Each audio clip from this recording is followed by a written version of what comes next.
Consumer రైట్స్లోని 11th question యొక్క answer చూద్దాం. Critically exam the progress of the consumer movement in India. అంటే విమర్శనాత్మకంగా ఆ యొక్క కన్జ్యూమర్ మూమెంట్ని ఎలా ప్రోగ్రెస్ అయిందో ఎక్స్ప్లెయిన్ చేయమంటున్నాడు, ఎగ్జామిన్ చేయమంటున్నాడు. The consumer movement in India has progressed rapidly over the past years. గత సంవత్సరాలతో పోల్చుకుంటే ఇప్పుడు చాలా వేగంగా అది కన్జ్యూమర్ మూమెంట్స్ అనేది ముందుకు వెళ్తుంది అంటాడు. The consumer rights that have been passed by the government of the country has managed the people to became more aware and fight for their rights in the consumer courts.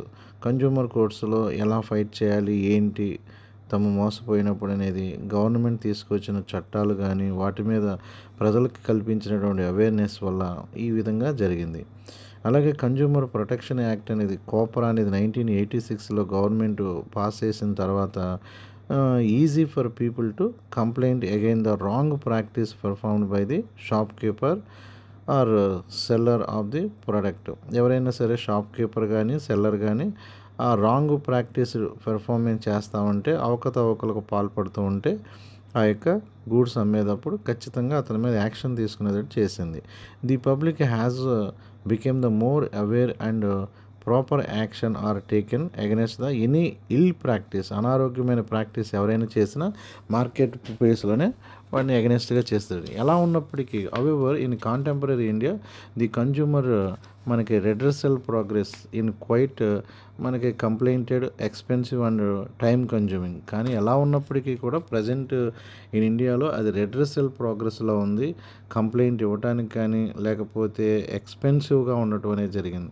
అలాగే time అనేది కూడా చాలా consume చేస్తుంది. File చేయాలన్నా case, attending courts ఆ procedures, కోర్టుకి attend అవ్వాలన్నా, అలాగే హైరింగ్ లాయర్ని పెట్టుకోవాలన్నా, అదర్ ప్రొసీజర్స్ అన్నీ కూడా మేక్ ద ఇన్కన్వీనియంట్. ఇవన్నీ కూడా కన్జ్యూమర్కి ఇన్కన్వీనియంట్గా ఉన్నాయి. In India there are over 2000 consumer groups of which unfortunately only about 50 to 60 are well organized and functioning smoothly. 2000కు పైగా కన్జ్యూమర్ గ్రూప్స్ ఉన్నా కేవలం 50 to 60 గ్రూప్స్ మాత్రమే యాక్టివ్గా పాల్గొనడం అనేది జరుగుతుంది ఇన్ ఇండియాలో.